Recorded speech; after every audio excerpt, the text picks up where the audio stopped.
Hello everyone and welcome to my acrylic painting demonstration. And today I'm painting again some of the Scottish mountains and valleys, and I'm looking at the Lost Valley. Painted it recently in watercolor. Has been quite exciting, slightly different angle of it. So I'm already partially explored it. And we're also, you might have, some of you watched me, another demonstration when I was just on top of these peaks and looking the opposite direction.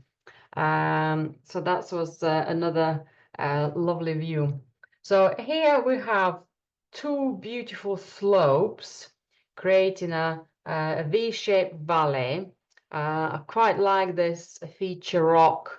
We've got a little bit of the stream at the back behind the trees. And we're really excited to not just copy the photograph. Quite like the composition, but I'd like to enhance the colors, make them a bit more bold, a little bit more stronger, and create the atmosphere of being there, the place. So I'm going to paint on a dark violet background. I mixed the violet with a little bit of white and ochre, so that darkness will support a lot of darker tones of the mountain straight away. Now on my palette, I have some white, yellow, ochre, orange, crimson, some violet, a little bit of black, and I have a couple of, well, three cooler colors. I've got some emerald green. Okay, so you can see them. I have phthalo blue. It's kind of more of like a cobalt blue color, and ultramarine. Okay, I also have a sponge today, which I'd like to paint some of the earlier stages and work quickly before working into the developing the details. So I'm going to start with a little bit stronger diluted violet and maybe perhaps a little dab of black. As I have a dark background, I'll see that better. I don't want to just to paint with black. I want to have a little bit of color present. So I'm going to start with planning my valley, my V-shaped valley. Perhaps looking at the steepness of it and finding the kind of positive negative space of the sky and the mountains. Maybe this one just a little bit lower, coming from the left. Okay, and then I can define the peaks at the back. Okay, maybe a little bit too steep. Let's just see if these peaks will come a little bit wider. So I tend to sketch and amend and plan and evaluate shapes. Okay, I might put this one slightly out a little bit so we can see the peak for it. Okay.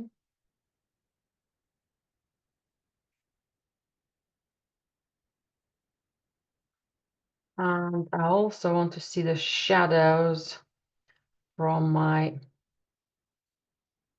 slopes. I might just make it a little bit taller, just exaggerate that darkness, just exaggerate that.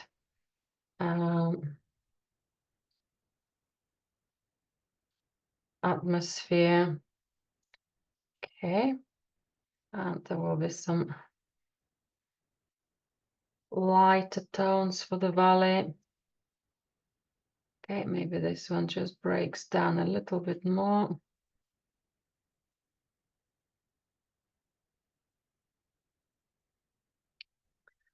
So I'm looking for some of the basic shapes of light. perhaps a breakdown of color as well. Sometimes darkness is similar, but the color might vary. Okay, perhaps a little bit of texture of light coming in. Tiny bit more shallower here. Okay, and let's find now the shape of the rock. It's quite a large feature right at the front here. So let's plan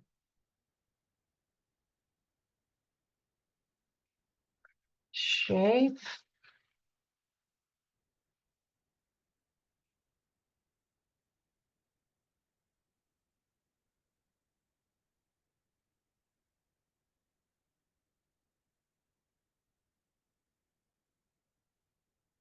Okay, keep topping up my color and a bit of black.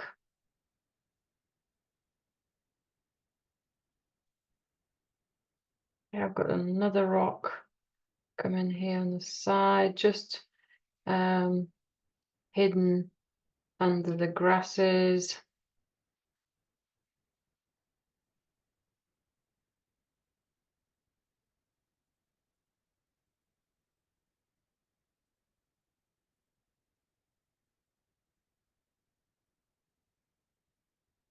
And there's a little bit of a path going around, so I can see a little bit of that, almost like a bank of the greens, and maybe the path, which is getting slightly lost within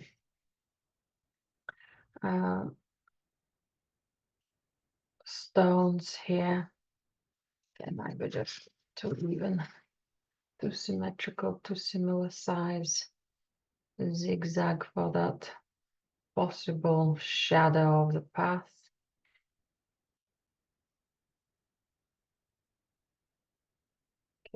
Better. And then I can see a little slope where some of the rocks will be nestling here, just gathering in quick shapes, and then a little silhouettes of the trees.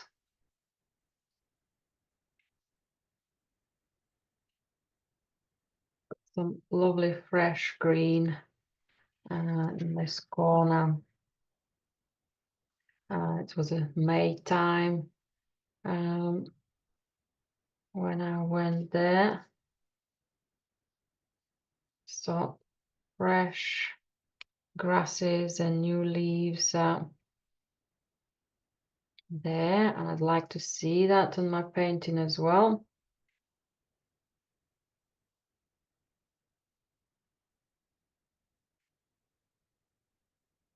Maybe probably not that way.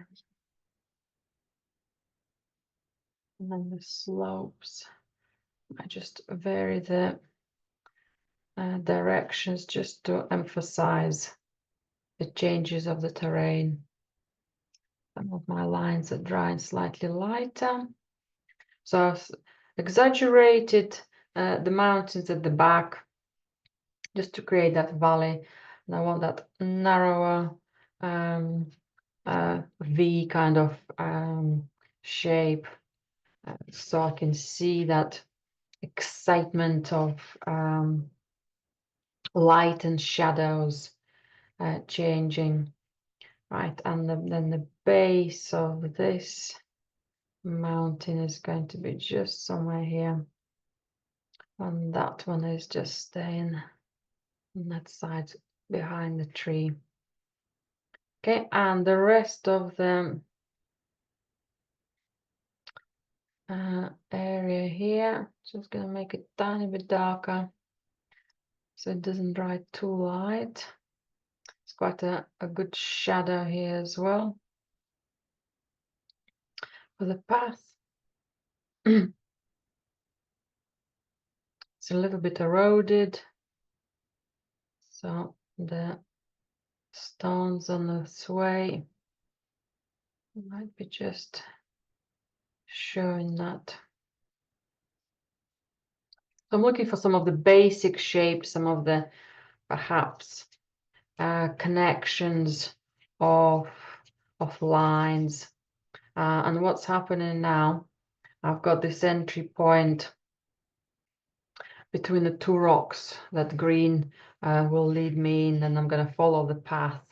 I'm going to kind of swirl over again the ridge of the border and the kind of corner of the rock, follow the shadows, come with the sky and follow the ridge of the mountains and come down here. So I might just bring a little bit more indication of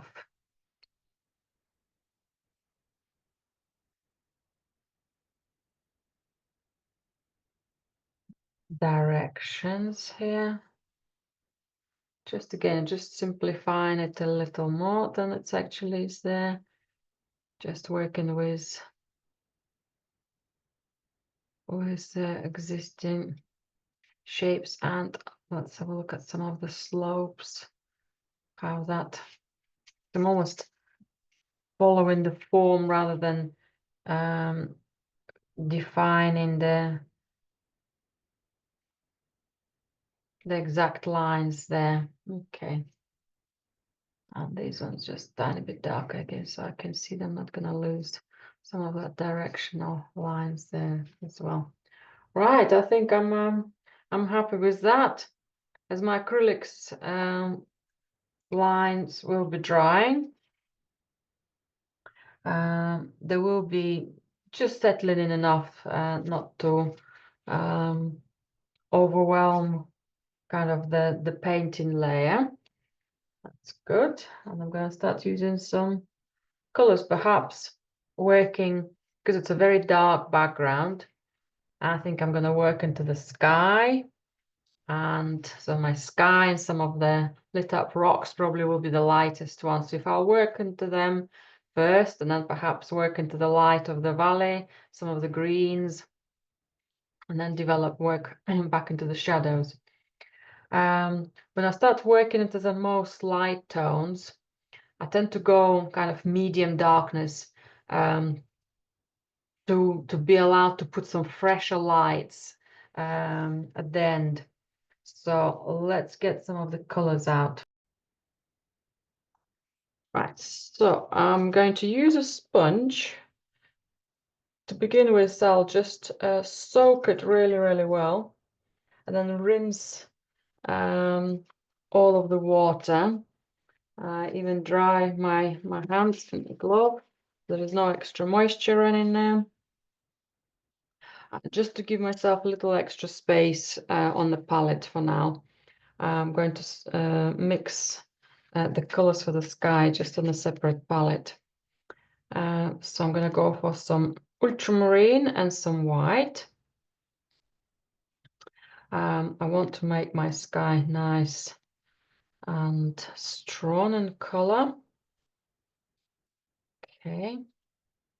So just mixing it well, just on the tip, on the kind of one of the corners of my sponge, and work quite quickly by blocking the area. Now it's slightly reflecting for you. I will show it to you. Yeah, so we start having slightly lighter, slightly darker tones, and I'm gonna go lower using some phthalo blue. So the color is gently changing, as well as the darkness will be changing. I can paint over the borders of the mountains because it's easier for me to go slightly wider with the strokes, and then I can always define the mountains again. And my strokes are quite free and quite I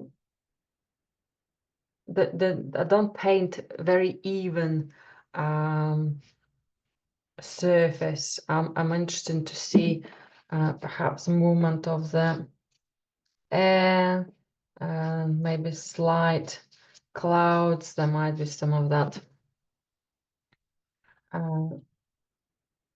change in the weather, some tiny bit of that white coming in. Maybe just a little bit more paint. At any point, if I need, feels like the paint is slightly dry, instead of adding water, I'll add more paint, and that will, tiny bit more darkness, and that will be much easier kind of to add that thickness of the paint rather than dilute the paint by adding water. Stopping up some of the ultramarine because I'm painting with a sponge, and the application of paint is quick, and it means that the colors don't dry. So when I need to blend them, that's all goes well. Tiny bit more softness here. For now, I might just leave it as it is, and then see if I'll put any clouds. So far on my photograph, I haven't got, well, not so far. So far on my painting, I'm following the photograph with not putting any clouds, but perhaps it might need extra light. Might just show tiny bit of the water reflecting the sky. Again, might possibly go. I think that's drying slightly paler. Okay. And next, I'm going to look at some of the stones. So I'm washing my sponge. Maybe not perfectly clean sponge, as I will be using some cool colors still. I'll continue using some white and ultramarine and a little bit of violet. There's my violet, a little bit of ultramarine. Okay, I'm probably going to go slightly lighter than my sky, and also possibly a tiny hint of ochre. Just makes the color more towards the gray, and I can vary if I want to have kind of vary this color by adding a little bit more violet, becomes slightly more warm. If I add a bit more ultramarine, it goes more towards the blue. So that range of colors will be quite exciting to see. So blocks of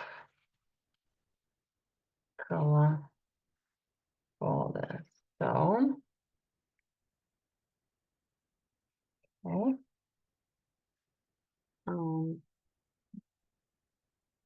Same color. If I were to dilute the color, it will dry lighter. That gives me an opportunity as well to perhaps work with it, add highlights later. So all my plans, just to give some texture of the stones. They're just somewhere here. Gonna add a tiny bit more coolness to my, can't fit my palette in there for a moment. just mixing the same color, but tiny bit more into the violet, sorry, into the blue, tiny bit more into the blue, so it will have a slight range. Okay.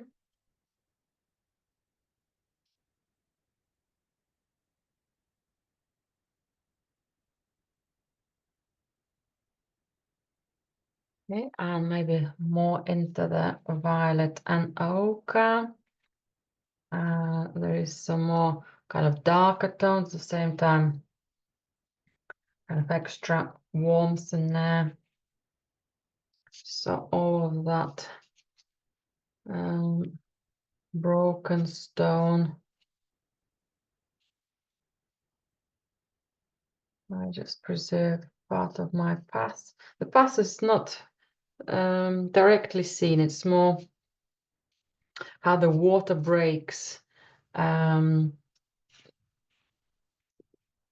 flat part of the valley into a bit more of the shadows. So when it rains, it's creates that path all together. Anything else here? Okay, that's might be okay. So they're broken down. They're quite exciting already. I might just gently connect it, just using the same colors, but maybe darker version with a little less white. I think I can bring some of that connection. Oops, I picked up some violet orange somewhere. Not sure how.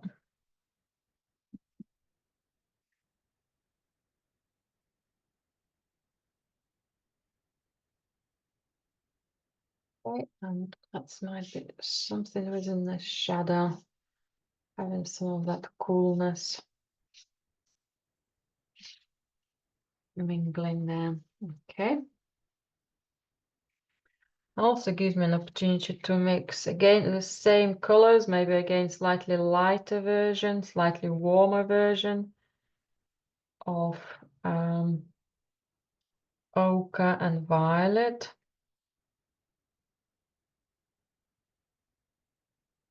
And add it to the back here. So colors are united together with well, being the same ingredients. Okay. Tiny bit more violet.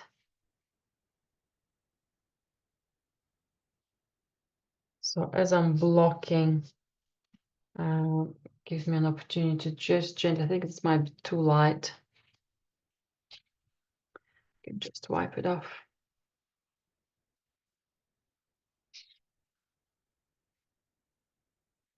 Yeah, I think I might have some highlights. The sun is just coming this side, just a little bit of maybe coming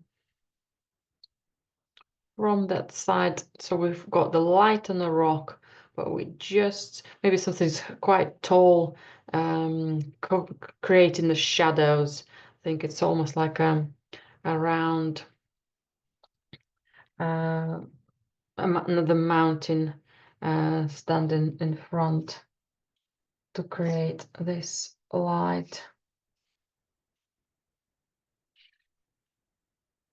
Okay, so big strokes from the sponge. Okay, and I want to see a little bit of that warmth from them for the valley on the right hand side. So this time I'm going to add a little bit of emerald green, perhaps some yellow. So I have some ochre, I have emerald green, some yellow. Just yellow and emerald green gives us a very bold green. Want something a little bit softer.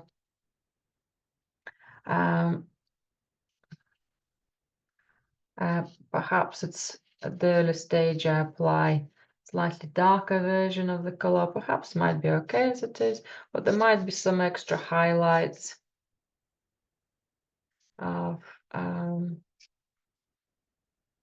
the valley.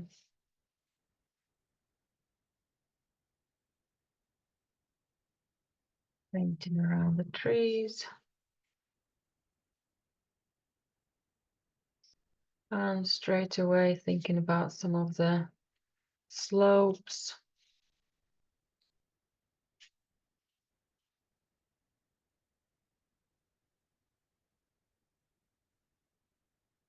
A little bit of the messiness of colors coming together. And then perhaps tiny bit darker version. Might use some emerald green and orange.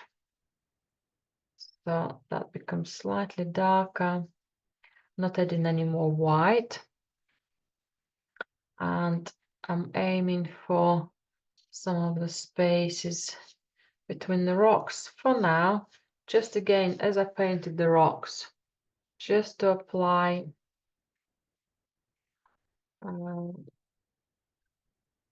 approximate darkness to the green. I'm adding a tiny bit of crimson as well, just to make my green slightly darker.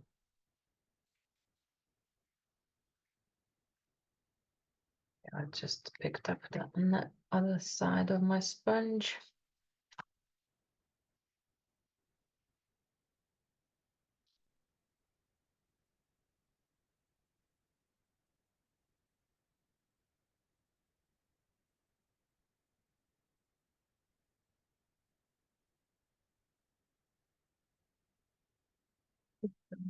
It's dark as I need to, so let's just go for a tiny bit more red and orange, and with the emerald green, sometimes a tiny dab of violet as well, makes the green slightly darker, and I think it will dry gently darker. So I'm just placing some connective colors. That's maybe something for our trees silhouettes as well.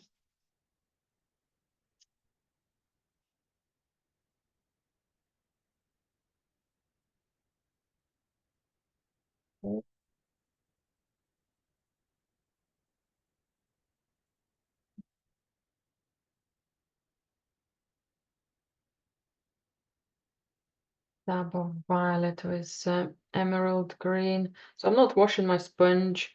If I'm running out of paint, I'll just continue adding more.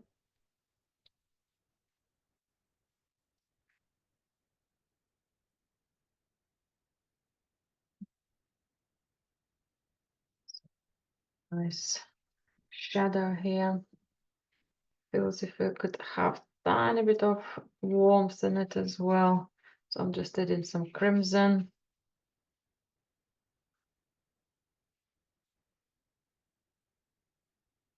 Partially a shadow on the grass, partially some of the open soil, eroded path. You can see now how the background violet is really supporting the build-up of the painting.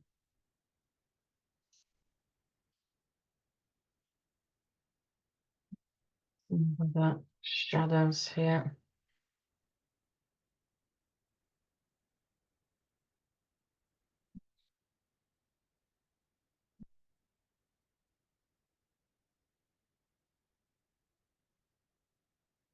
So if I paint with my brush, I'll end up with much more defined shapes. And also with a brush, strokes become a little bit thicker, and it's harder to kind of add layers in acrylics without seeing that relief of the from the brush strokes. By painting with a sponge, I find the strokes stay flat. So by the time I add other layers, the other layers could start being much more defined in relief of the strokes. And that will be exciting. So this is kind of blocking, and this is overall thinking of light and dark and some of the basic identification of color. So I've got a little bit of light here, and if it just catches elsewhere here on the left, and then more light, and I might even put extra light using some of the yellow and ochre with emerald green, tiny bit more yellow and ochre.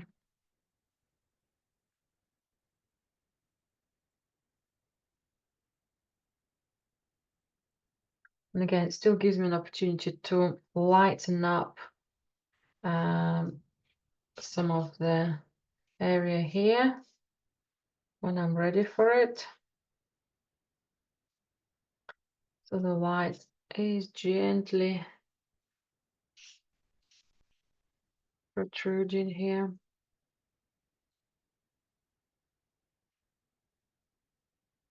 And a little more yellow and orange with what's left of green.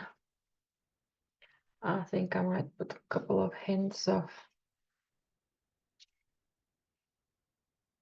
highlights.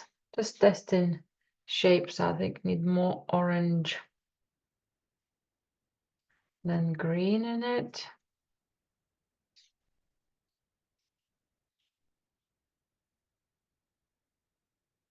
And painting with the ridge of the sponge, painting with the side of the sponge. Very exciting to create marks which sometimes don't come out too spontaneously with a brush. Okay.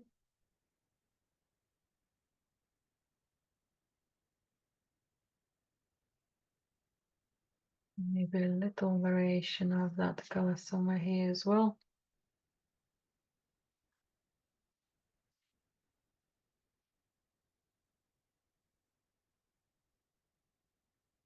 See how that dries.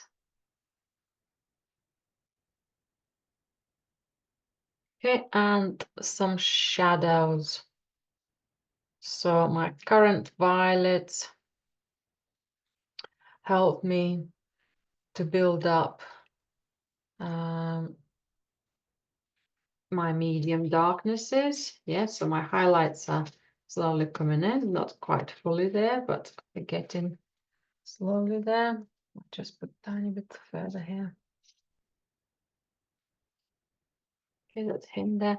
And for my shadows, especially for example for the rock, I want some cooler shadows. I want some more cooler shadows on this side.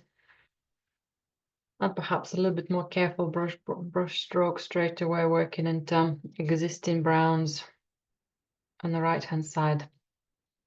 Right, I need a tiny bit more white. Let's top it up.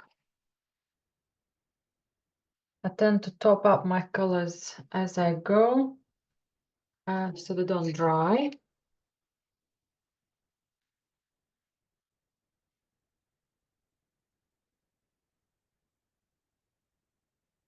So again, clean edge, a little bit of white,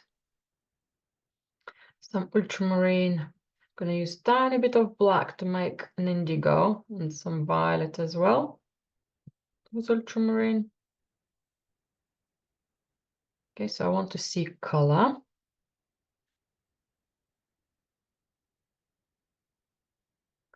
And we'll test it against the painting. So I'm picking up a little bit of extra white here, so I keep mixing that.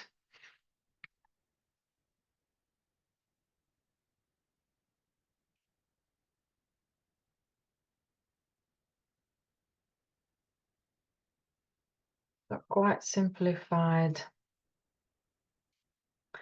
Color first. I think I need more darkness in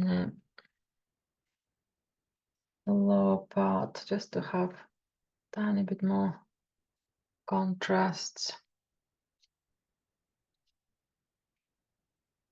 And then I can work and refine some of the shapes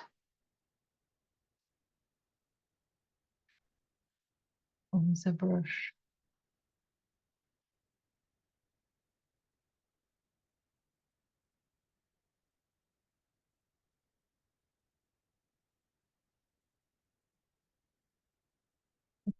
Flat shape here first.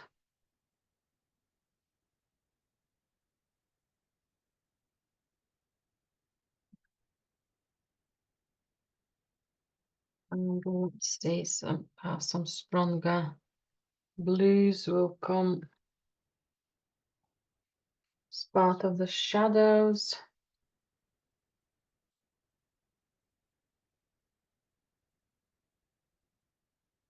To see the blue, I need to have some white.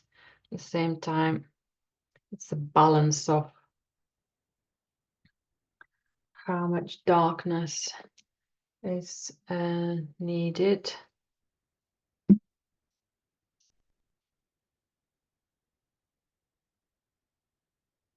A nice twist or shadow. Right, I think I picked up quite a bit of black here by accident.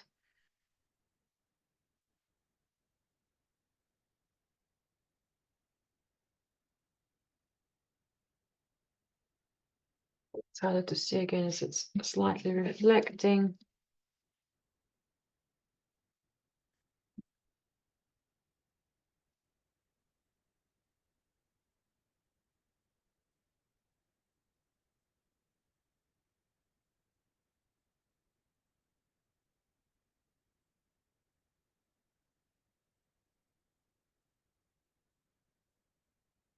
A bit more, that's maybe too dark.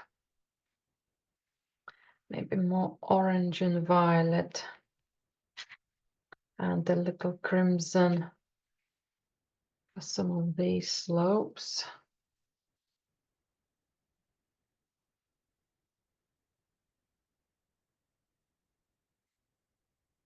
It becomes too similar to what I already have, so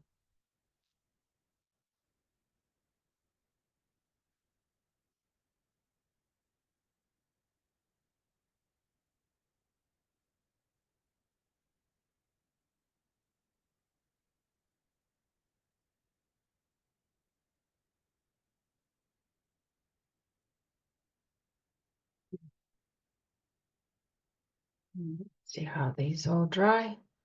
That's all my mingles of grasses.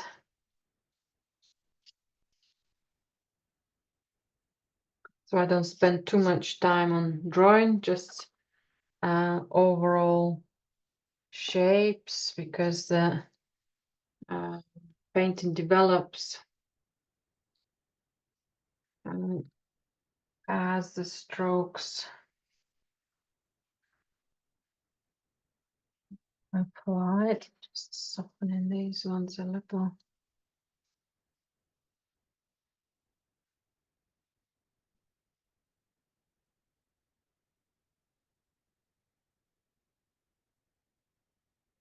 Red and black is another good color combination. I've got still enough white here to show it's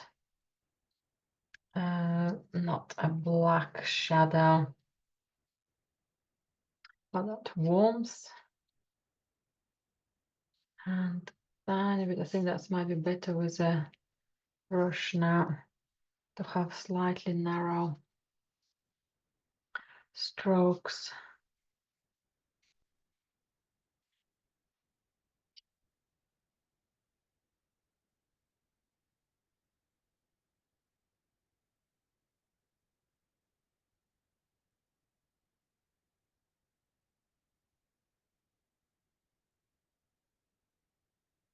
so suddenly we've got that light coming into the valley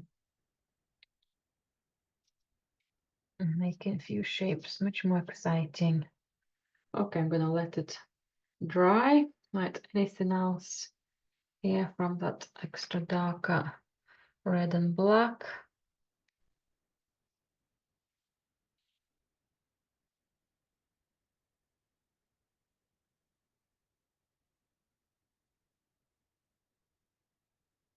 Maybe the base of my mountain again.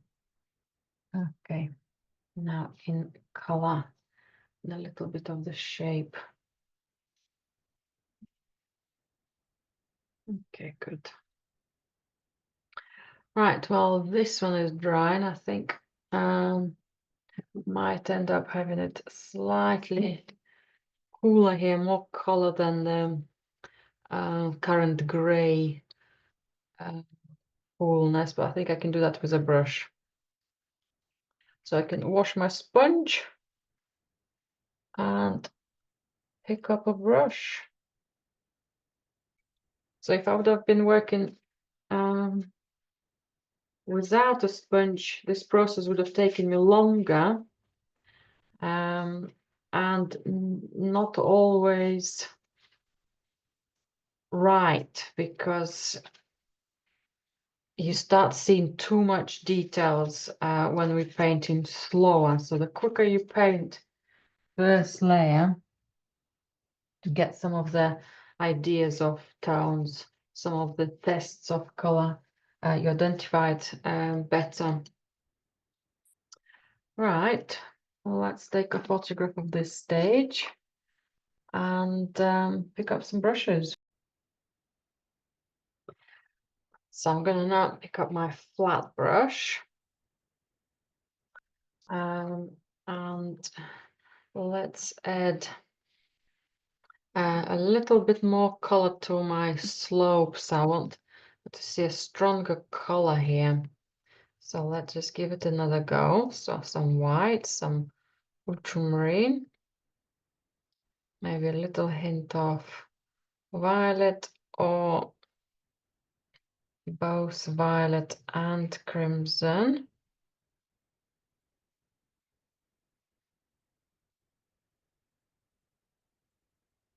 I want to test it. I think it might clash with my sky.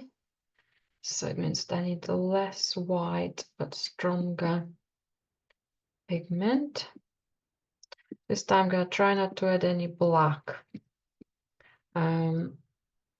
So if there will be some remains, that's quite strong blue. There will be some remaining of the gray there still. It might be quite exciting. Maybe too strong into the blue. Slightly more violet.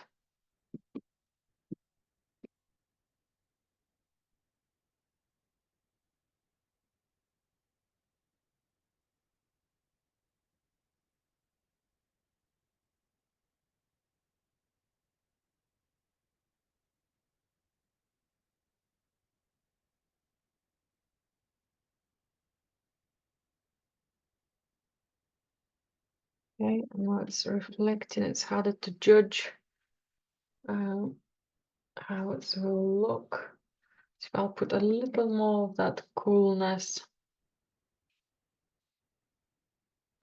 with a brush, and then perhaps integrate it a little bit more with a sponge by smudging some of the borders.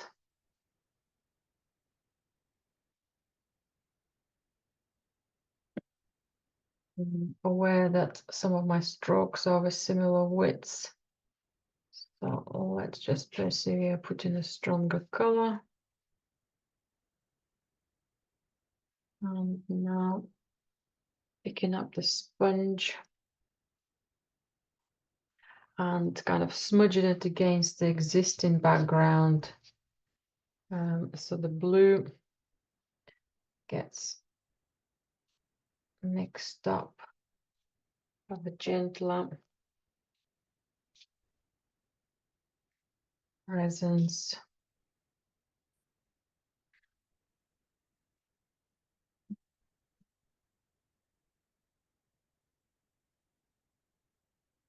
a little similar width here. I just soften it.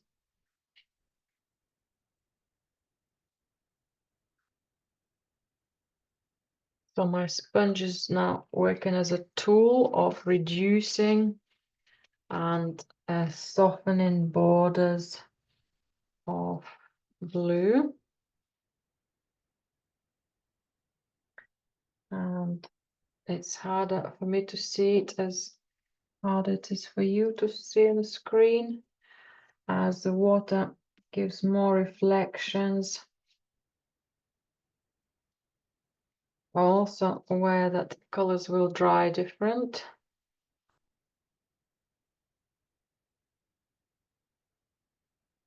Okay, maybe this one,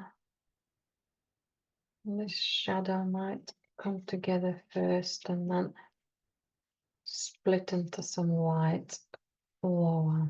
Okay.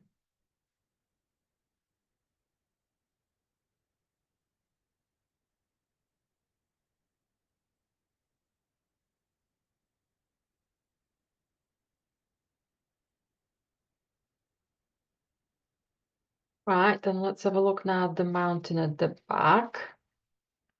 Now let's have some lighter tone for some of these peaks. So I still have my blues and violets on my brush, so this is quite a lot of white. Okay, so let's have a darker color than the sky, but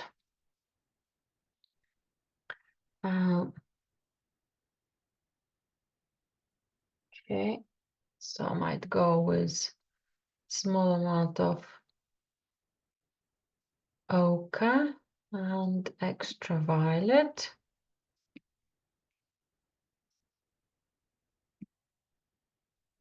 Tiny bit of blue to make that grayish color. I'm also considering making the sky there slightly lighter. So let's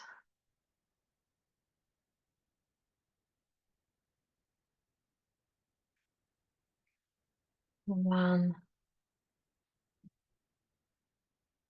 a silhouette first and then work around it for the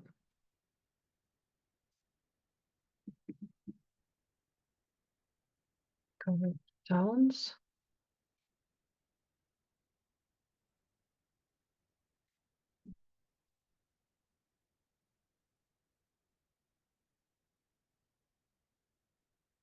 Again, it's harder to see if we're on the right track because how much the paint reflects.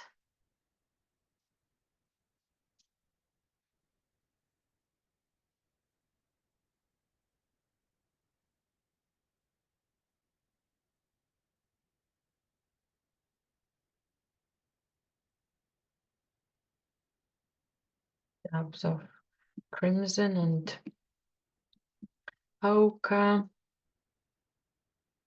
And I'm going to start looking at slightly lighter borders.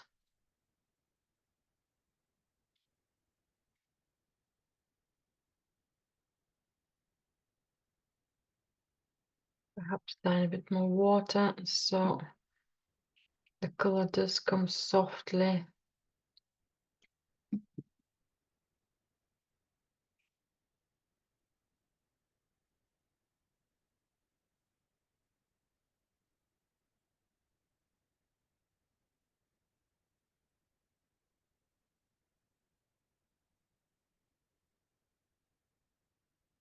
Okay, I need my sponge.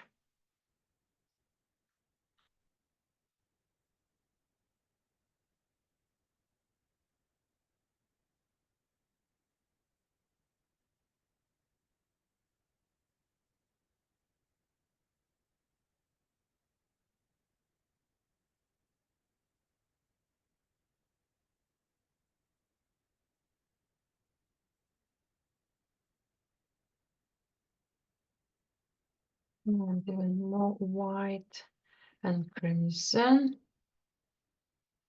I'm going further. You can definitely see some extra light.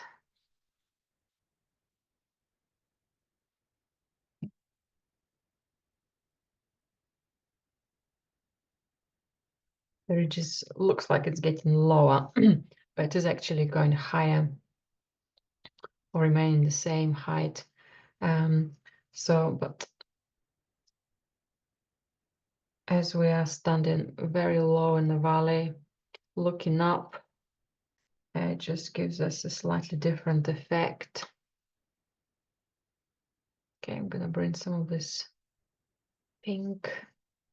pinkish gray over across.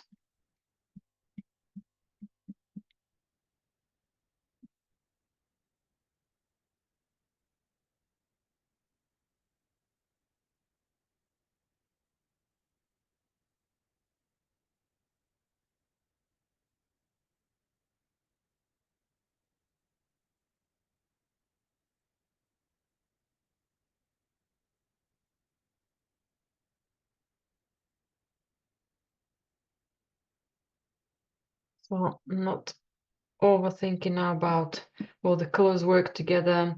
They're all mingling here. They're all meeting together. They're part of one another. Okay, that area could be slightly lighter as well. Might go for a little bit of extra orange there as well.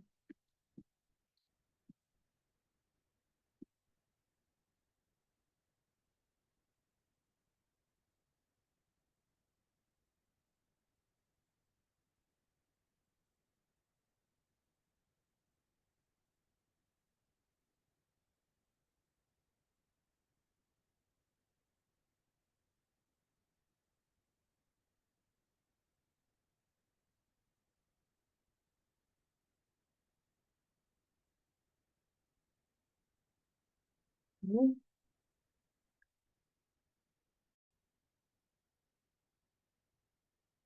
Okay, and let's continue mixing the colors. A tiny bit more violety, warm. Some of these slopes.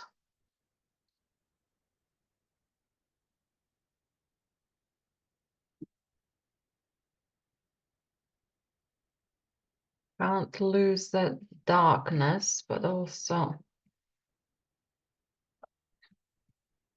the lovely warmth is supporting and will support the darkness better.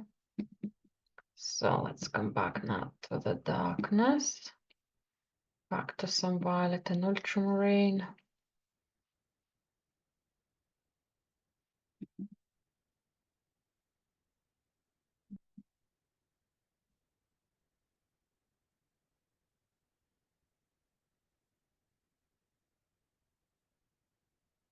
The better color as well. The darkness is stronger.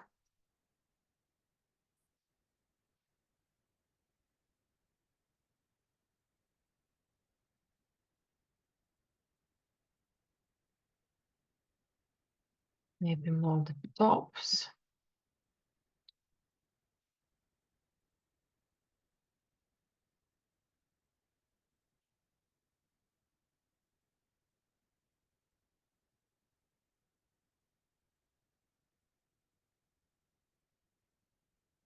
That one is a lot of paint collects at the root of your brush. Best thing to do is to just press on brush tool kind of to get the paint out. I tend to press it against the palette. If it doesn't work, then we can wipe it on the tissue. Even bring it back on the palette.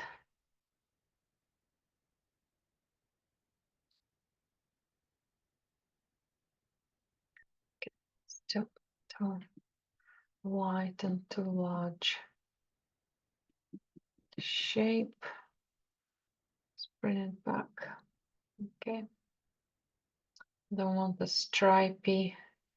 Want some texture, but maybe not too stripy, so then I can change the direction of my strokes to make sure color mix well.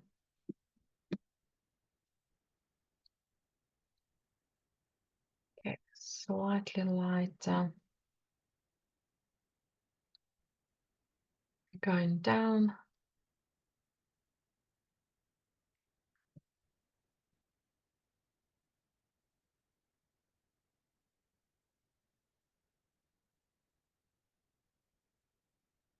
This range of color.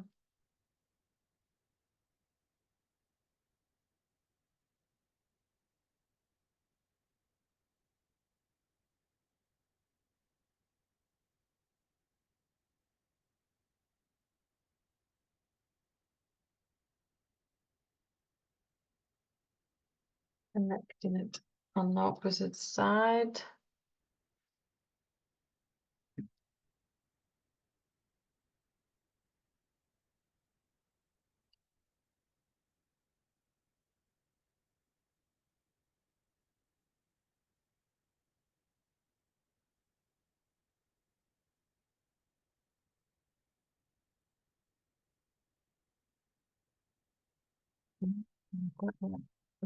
Just some of that light as well. Maybe bring some grasses after.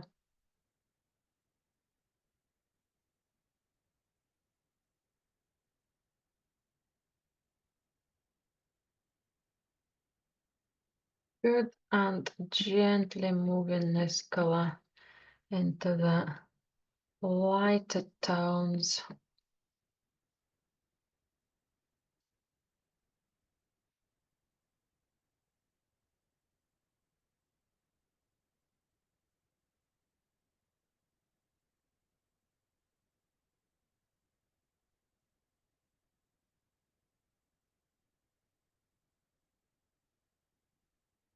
A hint of blue, a hint of violet, a hint of red. And that's how it's made more exciting.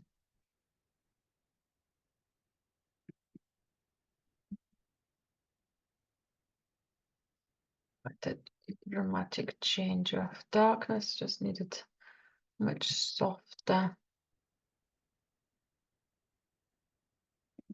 Okay, not quite that. Okay, that's still too light.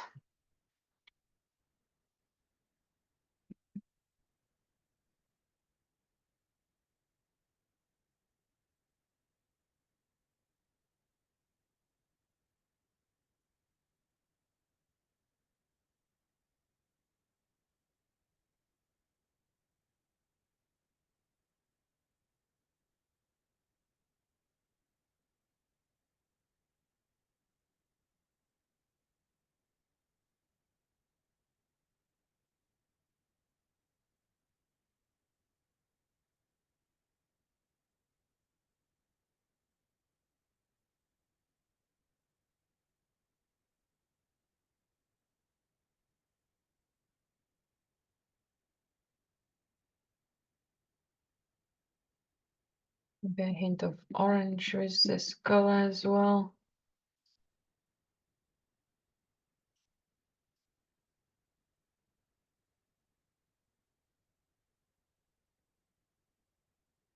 Too strong. Let's see. But here I will need extra light.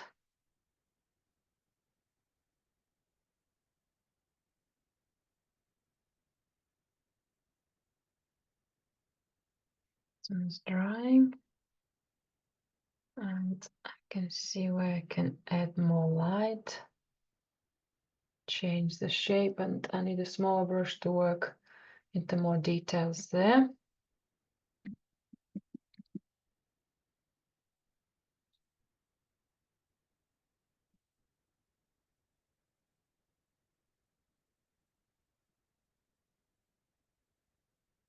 Okay, so some of the highlights of the areas might just block a little connection of the stones. If they're too defined, the light, so the shadows again will come up. I think it might be just enough to again connect those rocks with what's below.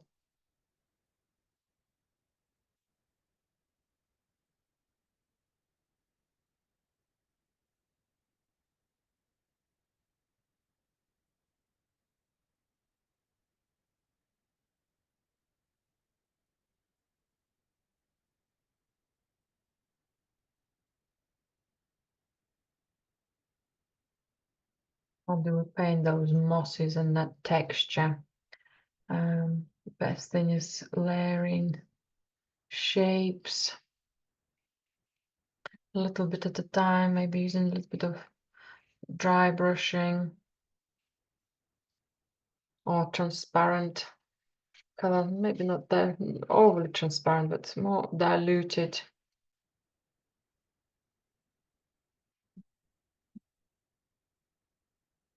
So paint a little bit with a little extra water. Comes out bold earlier on and then dries out much more part of that environment.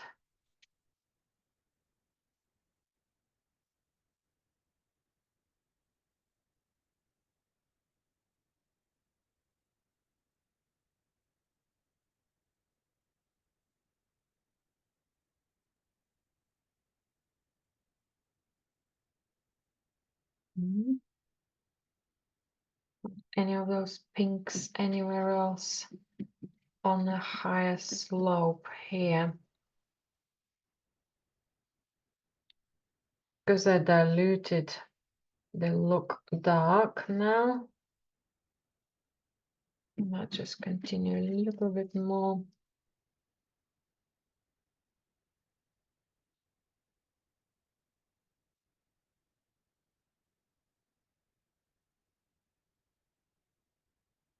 Okay, that's good.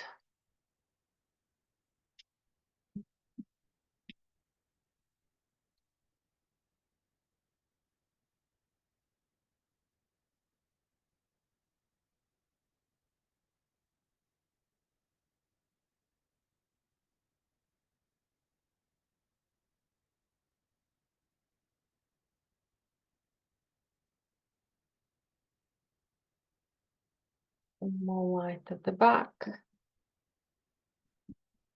think the flat brush will give me some exciting thin strokes.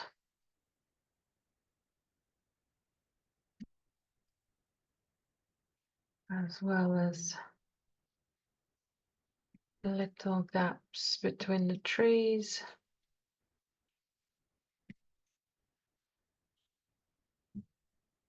A tiny bit more water to again bring these slopes to more natural, softer.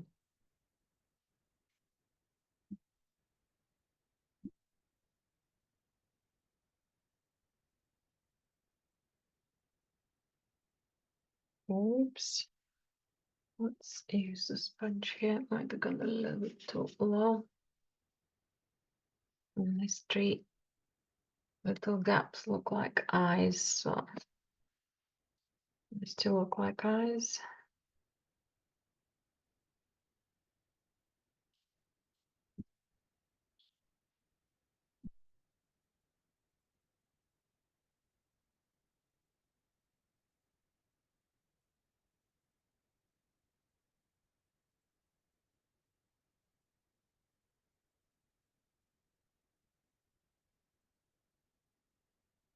You want to use more of a linear work, kind of little glimpses of light.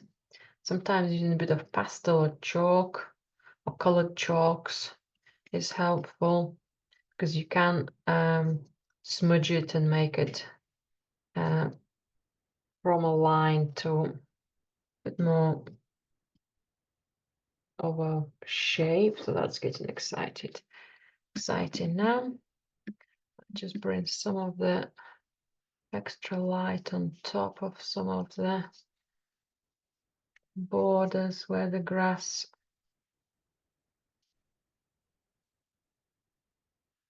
grows on the little ridges here and there. Again, if I use more diluted paint,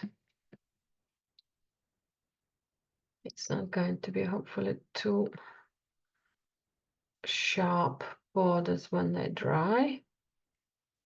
Ideally, I want to paint this when it's much drier. So then if I want to lift the strokes, I'm not going to lift my previous layers. And this is still damp. Okay, let me be patient and let it dry now. And this is drying a bit darker than I wanted. So maybe I'll come back to some of that color.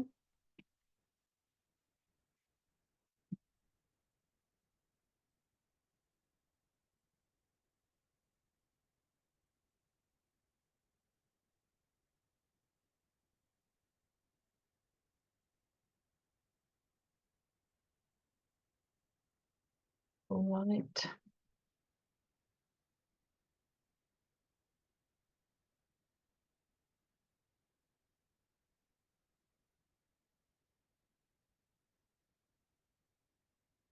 Very nice, exciting color. Maybe not quite the color we see there, but it will support all our beautiful purples and greens.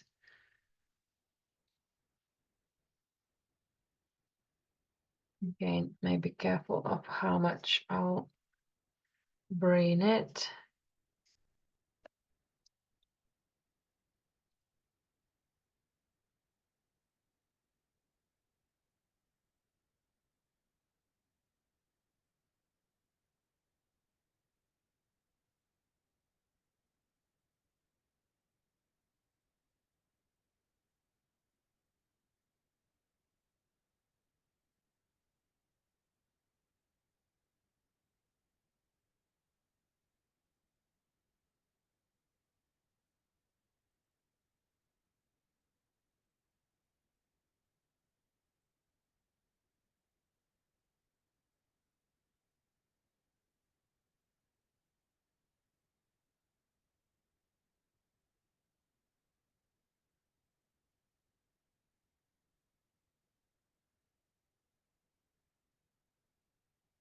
Over here, I think it's exciting at the back.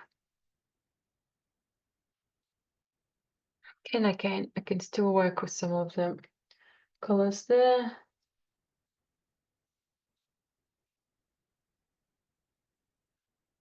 Okay, good.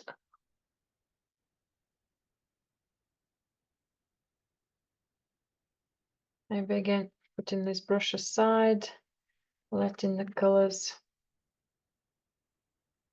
and layers to dry, and working elsewhere. Maybe I can work more into the stones now. With a different brush. And still, because it's acrylic paints, wash the brush, maybe not fully, but so it doesn't dry and becomes solid. If I'm painting and intending to use a brush again, I might just gently wash it and then leave it damp, just like on a tissue, just to lie while it's still damp. Bristles stay soft. I'm gonna wait for this area to dry as well, to cool it off a little bit, and also connect to the mountain here with some more greens. Okay, let's have a look at some of the blues here at the front. Some of them.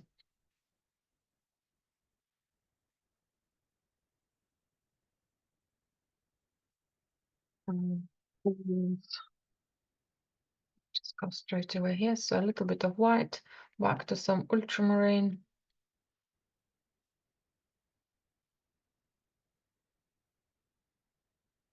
Go slightly lighter now.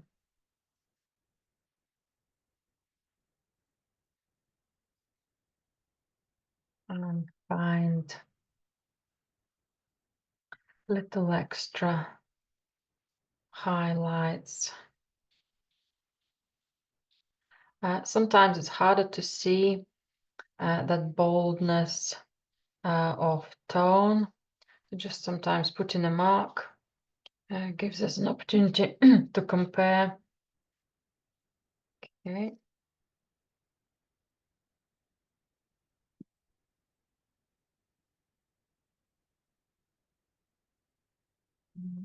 Shape, bit too pointy.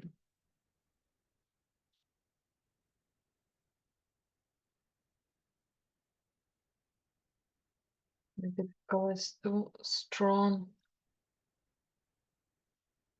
too light. I'm looking how the rest of the color's been drying. It should be okay.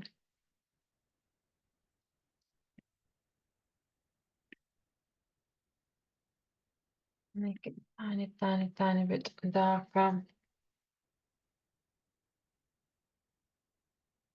That's what's good about having a sponge close by and wipe the colors while they're still damp. We also got that option to test the colors. I'll leave a couple of these strokes to see if that's okay. A little more.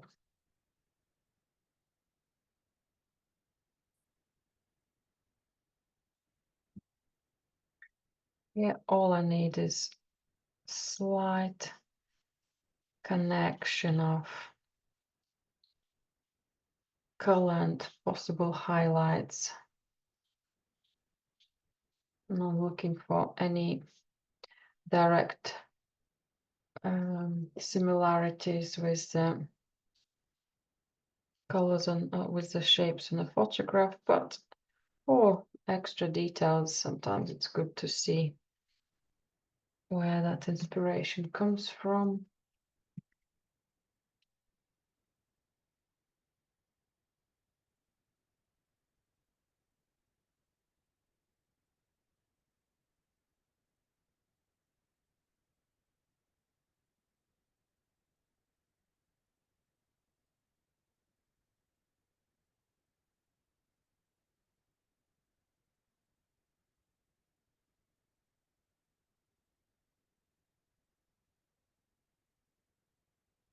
Maybe a little bit too precise painting around the path.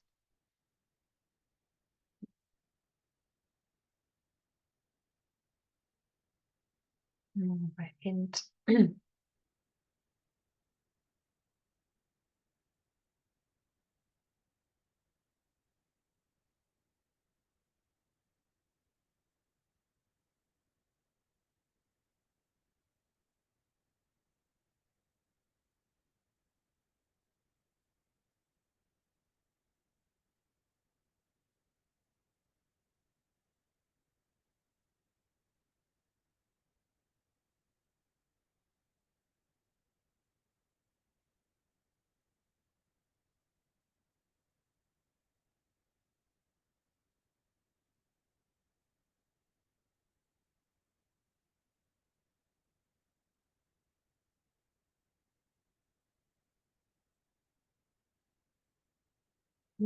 And let's focus on my rock glows here.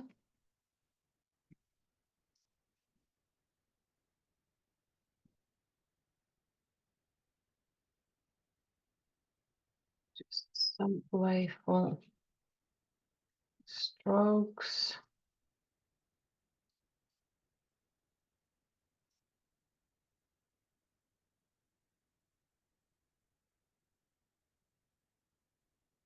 Sometimes drying the brush on a tissue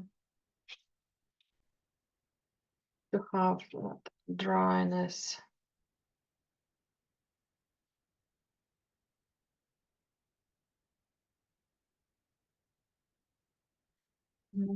Slightly sharper some of the borders.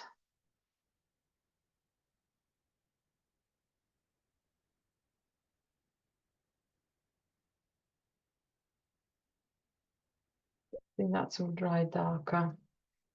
If not, I will make sure I'll let it be more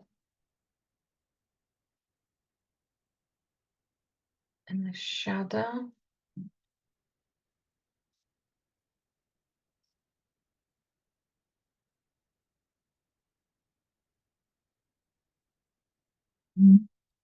Shadow.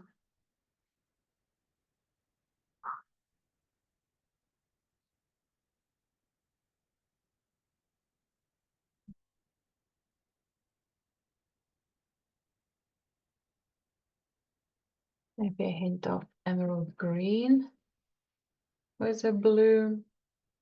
Give me subtones. Right, just need to get actual darkness right.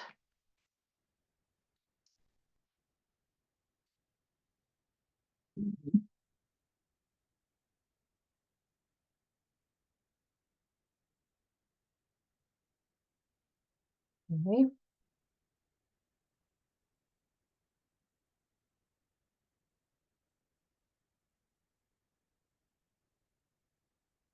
It's quite exciting to see that.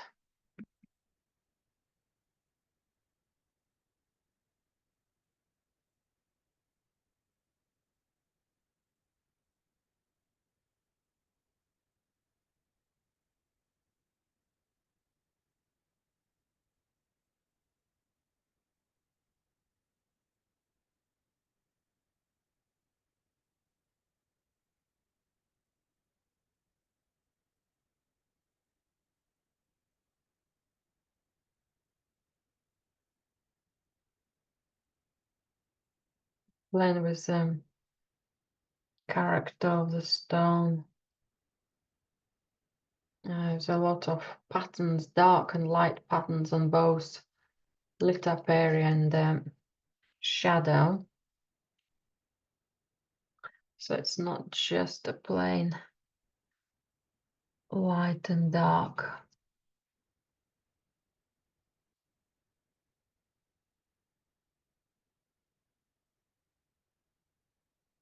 Here these stones dried much darker, and that one of the lighter strokes are left. That remains good.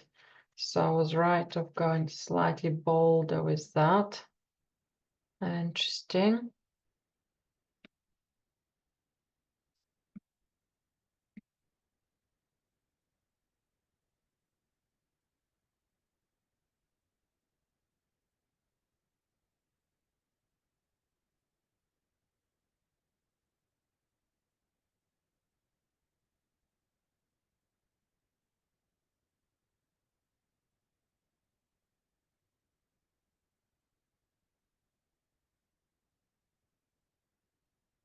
I'm looking more at the nuances.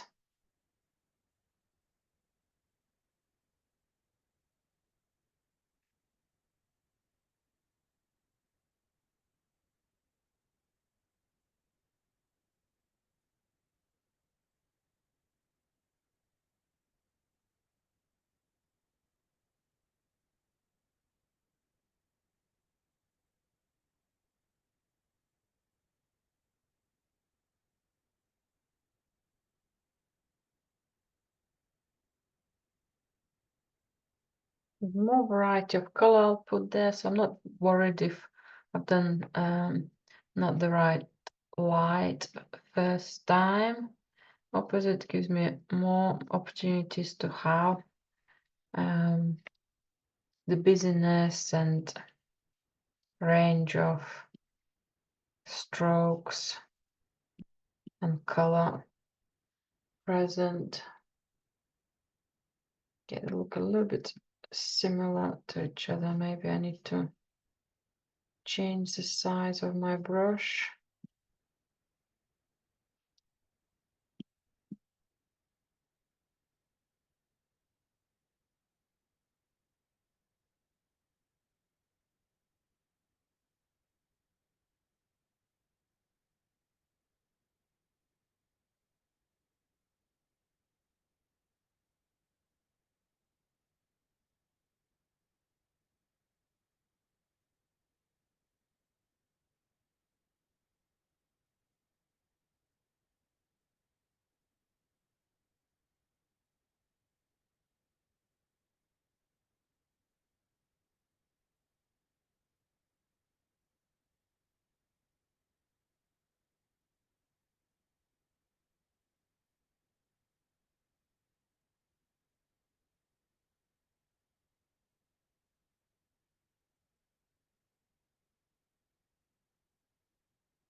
Experimenting with some of the greens here, with some of the whites. I think I'm ready to bring more light in the grass here as well.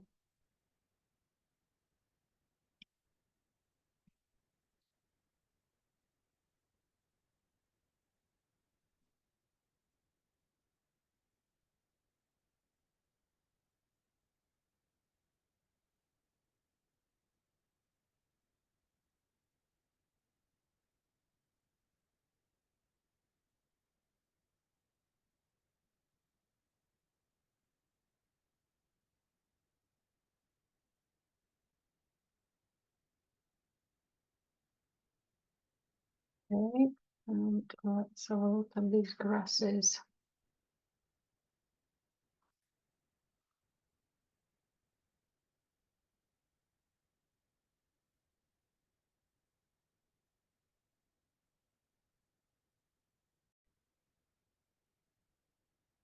So look at a little extra lighter sky. I might even use some of the emerald green to have a gentle turquoise for the lower part of the sky behind the mountains. Right, I need phthalo blue and ultra and emerald green. Let's put a stroke and compare.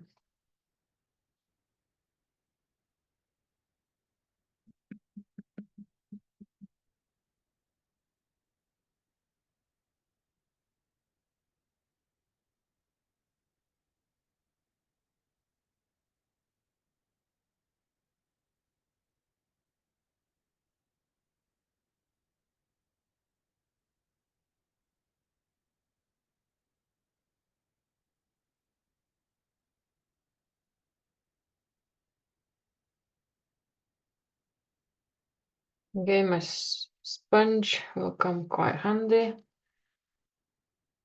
softening these borders, perhaps creating a little gust of wind.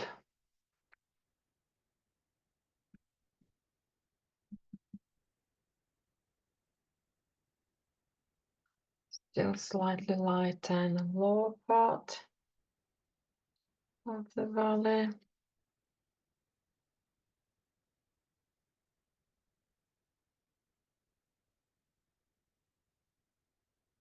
And then gently building it up.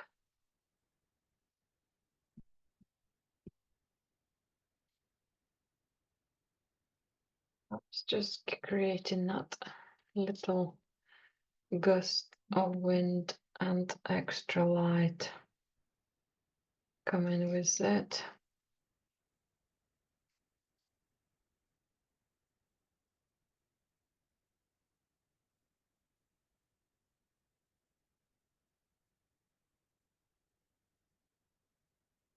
Might be some high cloud formations.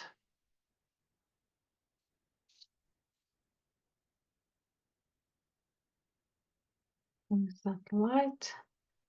Tiny little mark of light here as well.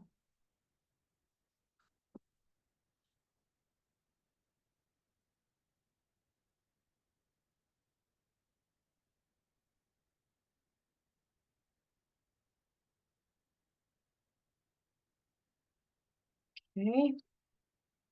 And anything else around this area?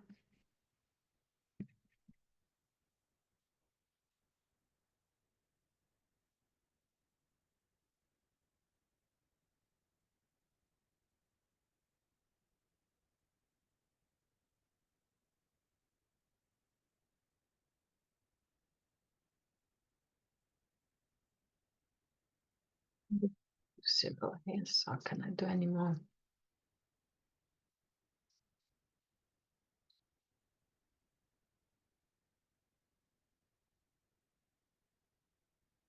Okay, next one is still dry and darker. Right, I'm ready for even smaller brush and dig a little bit more into some nuances at the back.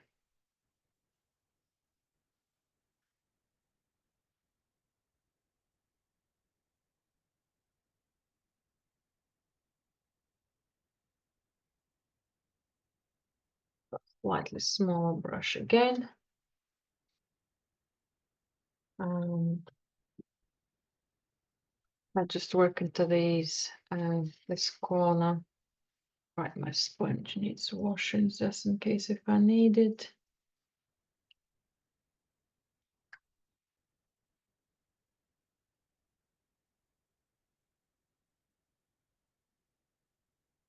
Some white, some orange and yellow. Dab of violet. I just mix a little group of colors, little range of it all. Little combinations.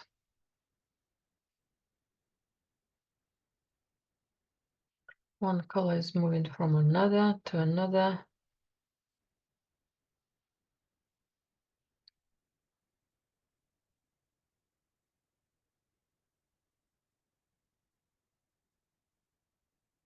Okay.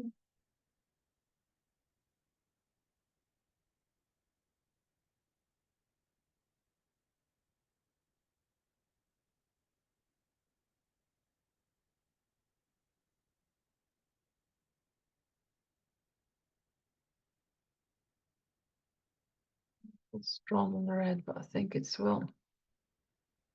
will go.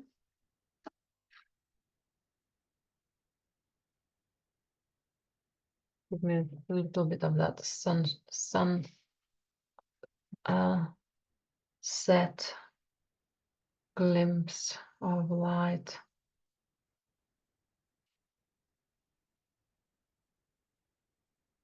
And also a little coolness from the emerald green.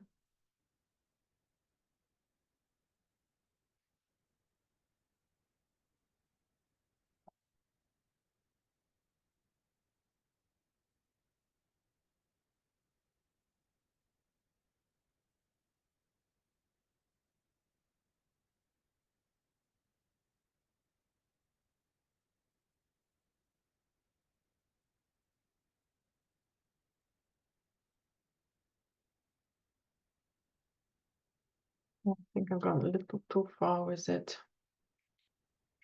My ballet is finishing here.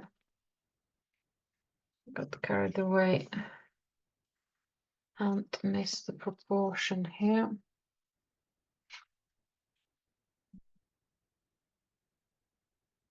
Okay, let's start from the base. I think I changed the layout a little bit, so let's just stay with what I have on my painting and raise this lovely green.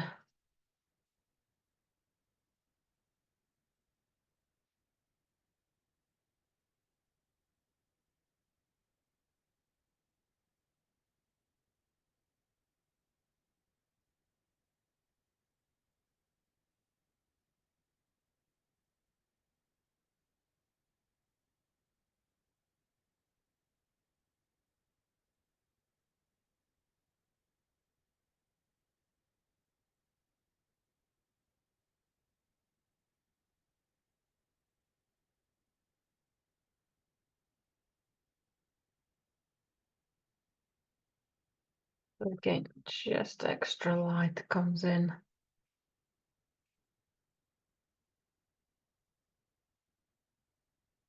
Over another light. That's good.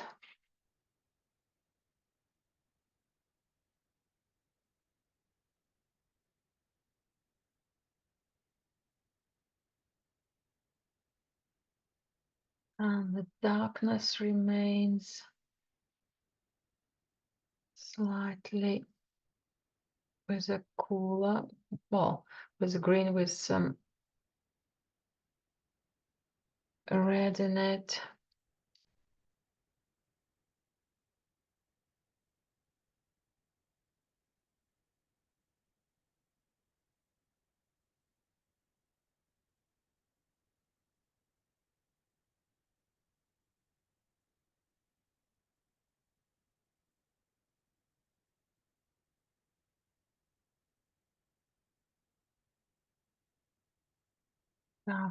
Darker tone. Maybe small amount of violet with my green.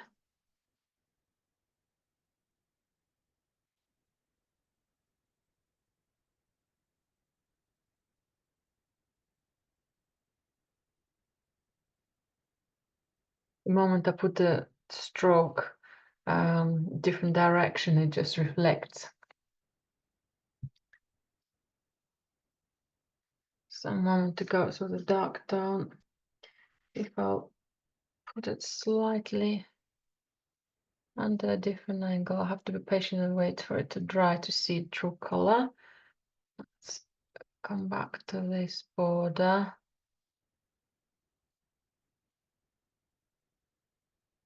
A little more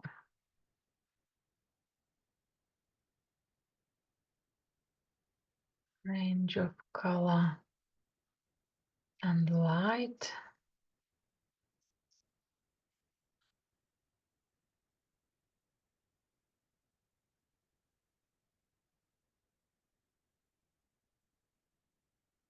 And how that color is going to distribute here in between.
Do that violet with blue here. Some smaller shadows.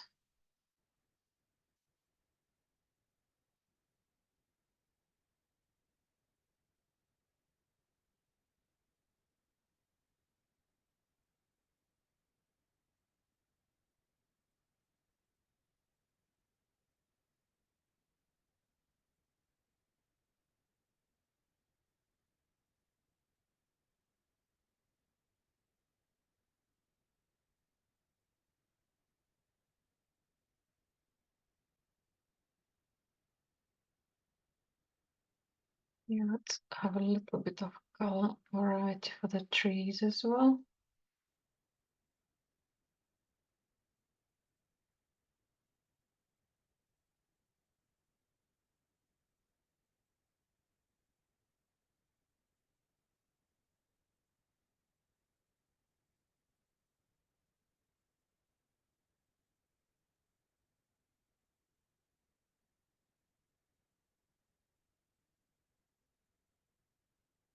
A little hint of fresher green, but they overall do appear darker, so that lighter green is still the small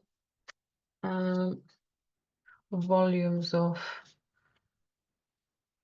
leaves, only tiny little leaves.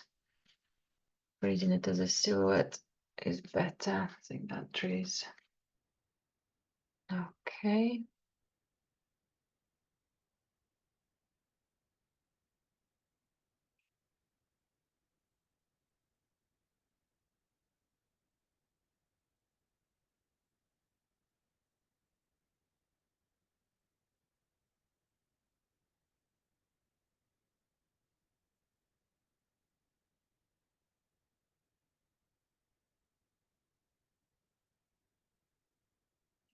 These are big blocks of darkness for the tree trunks, so working around them.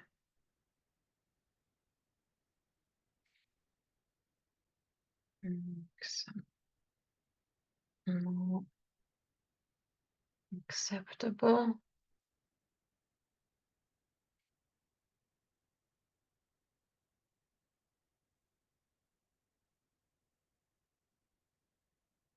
I'll be stopping shortly, just playing with some of the tweaking.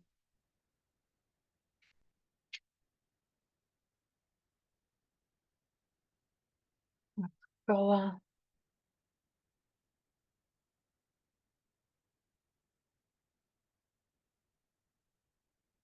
Painting the gaps between the trees will be as well effective.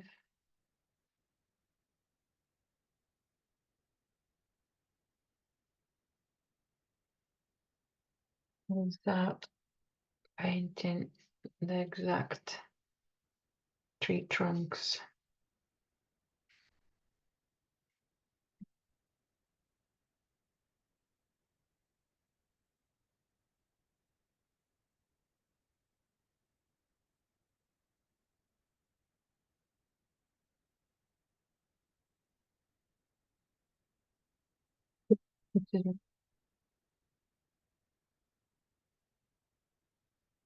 Okay, that's good. And you have that lovely lighter grass.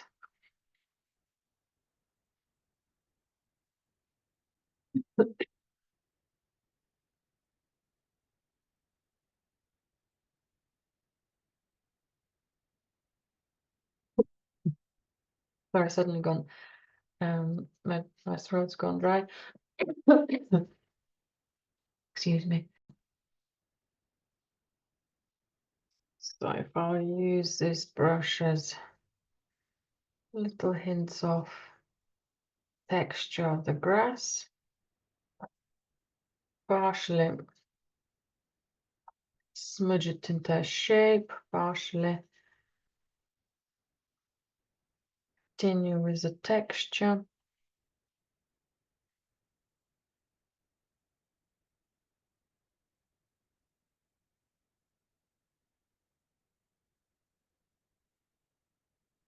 Bring a little more highlights.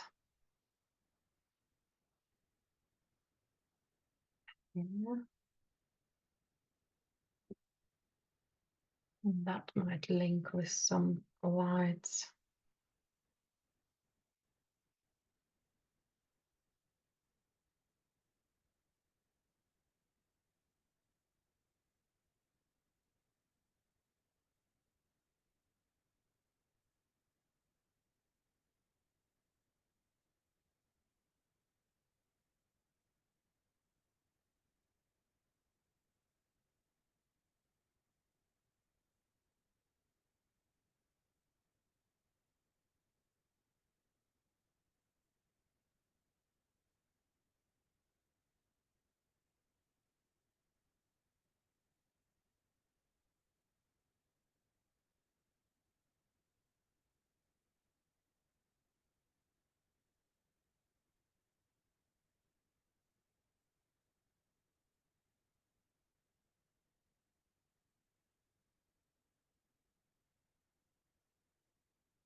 It's a little soft for this boldness of the grass, but perhaps a little smudge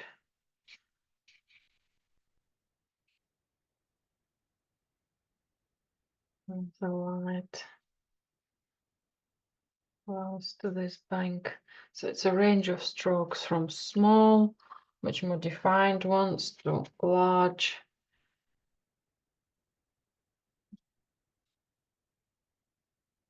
Okay, that's good as well. So I'll be stopping for tonight. I'm slowly getting into this area. Something's happening here. Maybe even almost there. Still few repetitive shapes and perhaps a little bit more range of color. But definitely need to pay a little bit more attention to my key focal point of that back ridge of the mountains. But I'm quite happy with the results so far. Although the colors, when they're drying, becoming slightly duller, so I'll again continue playing perhaps with some more light in here to have that boldness of it right at the back. So thank you very much for staying with me this evening. And if you decide to give it a go or learn maybe how to practice painting some of the rocks or the trees or part of the mountains or even just a part of the sky or just experimenting with a sponge, I'd love to see those experiments if you let me see them. But otherwise, thank you for staying with me this evening, and I hope to see you in the future. Bye bye for now. Thank you.